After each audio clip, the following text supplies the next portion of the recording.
hikmah kenapa orang tidak berhubungan badan, berhubungan suami istri di siang hari ketika bulan Ramadan, hukumannya berat ya.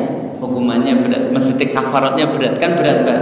Milih satu, membebaskan budak, sekarang udah nggak ada budak. Yang kedua adalah berpuasa 2 bulan berturut-turut. Kalau nggak mampu, mending 2 bulan, sing sebulan batal. Maka yang ketiga adalah memberi makan 60 orang fakir miskin. Nah, ini kan berat kafaratnya. Maka agar tidak kena kafarat, akhirnya ada orang ngakal-ngakali, puasanya batal dulu, atau bahkan dari awal orsa puasa baik misalnya, atau dia membatalkan puasa. Setelah puasanya batal, makan minum, baru dia berhubungan suami istri. Berarti saat itu dia sedang tidak puasa.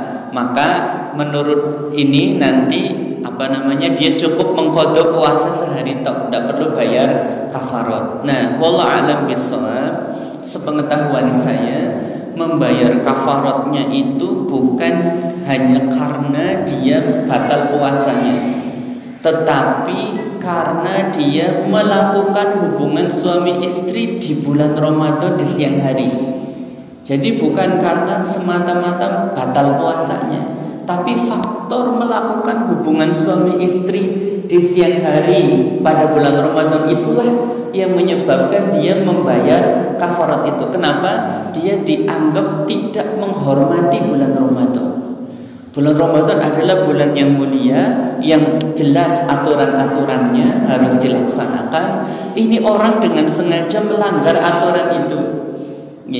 Maka wallahu a'lam bishawab, yang pasti dia juga berdosa besar.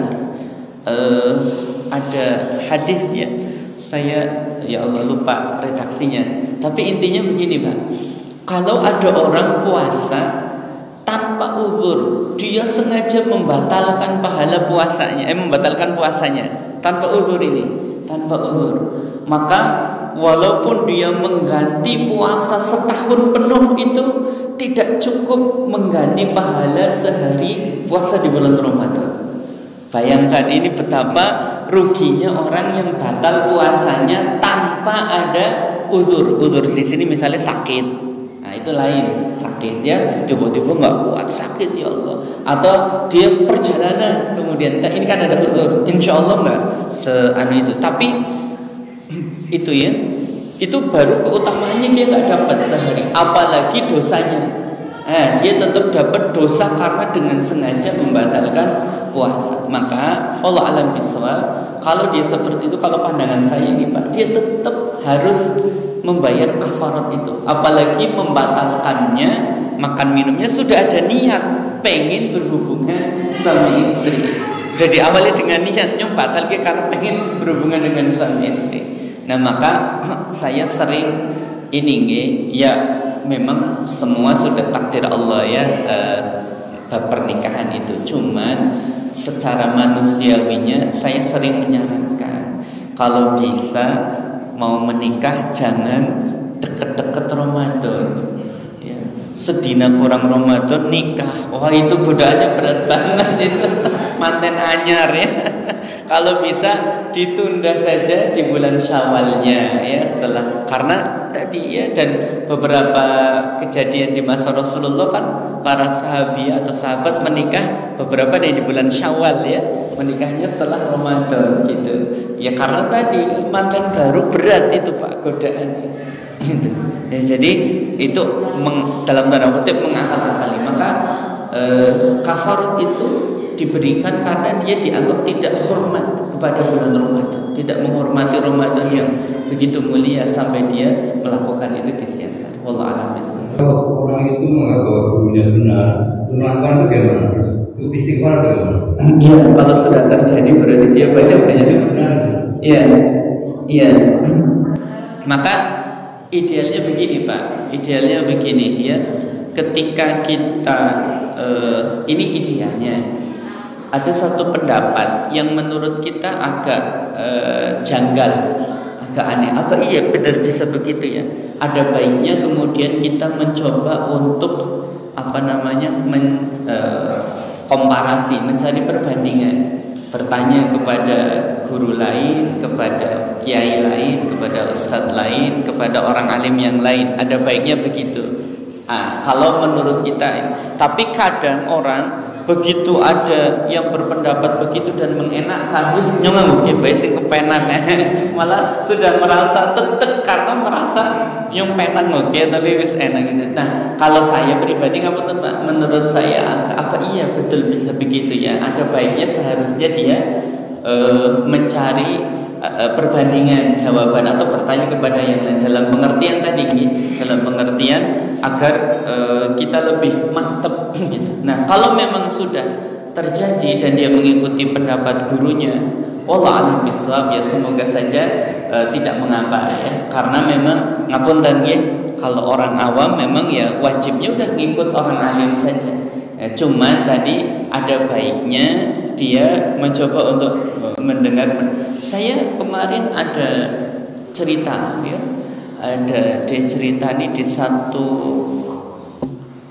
wilayah, satu daerah gitu. Itu umum katanya di daerah saya, cuma saya nggak ngecek ya, nggak datangi dari. Cuman ini cerita beliau ya, dan ini terjadi kepada orang tuanya di kampungnya dulu. Jadi di wilayah itu ustadznya atau mungkin tokoh agamanya lah yang menyampaikan begini, Bapak Ibu panjenengan itu kalau umurnya sudah 80 tahun itu amalnya sudah tidak dicatat lagi oleh malaikat.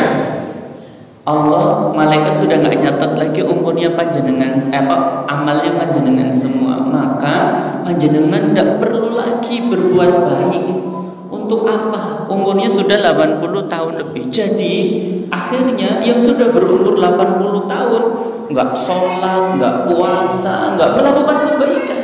Karena kata ininya ulama setempat lah boleh dibilangnya, amalnya udah nggak dicatat lagi. Jadi percuma. Ya, untuk apa? Gitu. Nah, maka saya sampaikan tak lengkapi. Iya betul Bu, tidak wajib untuk sholat, puasa, ngapunten iki bagi orang yang sudah pikun, nggak inget lagi. Nah, itu betul. Kalau orang itu nggak harus nunggu umur 80 tahun. Misalnya ngapunten iki Pak, ngapunten mohon maaf, umur 70 tahun dia udah pikun. Sholat wis kelalen kenyong rakaat 1, 2, 3 atau kenyong sholat apa durung ya, saking pelupanya aja dia nggak inget lagi. Sudah selesai rukuk, iktidal, nyong rukuk apa durung ya, rukuk lagi gitu. Ini kan udah betul-betul nggak inget. Gerakan sholat ya wis berantakan lah gitu. Nah, ini memang betul nggak wajib lagi, wong sudah pikun ya. Dalam tanda kutip ngapunten mohon maaf sekali lagi ya, ini bukan bermaksud apa. Kalau dalam bahasa fikih itu udah nggak hilang akal istilahnya, akalnya udah nggak baik, maka nggak wajib betul.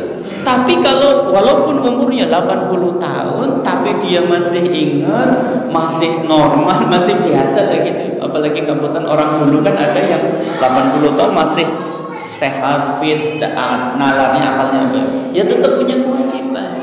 Jadi yang bertanya ini orang tuanya begitu Pak, usia udah 82 ke 83 saya lupa, masih sehat Pak, masih jalan, ngobrol masih biasa gitu, tapi suruh sholat nggak mau, suruh puasa nggak mau. Dulunya rajin sholat puasa rajin, begitu masuk umur 80 tahun gitu, karena dinasehatin oleh saya nggak tahu apakah memang ustadznya nyampaikan begitu atau dianya yang salah nangkep, ya saya nggak tahu ya. Boleh jadi juga kalau mau husnuzon ustadznya bener nyampaikannya, hanya dianya yang salah nangkep.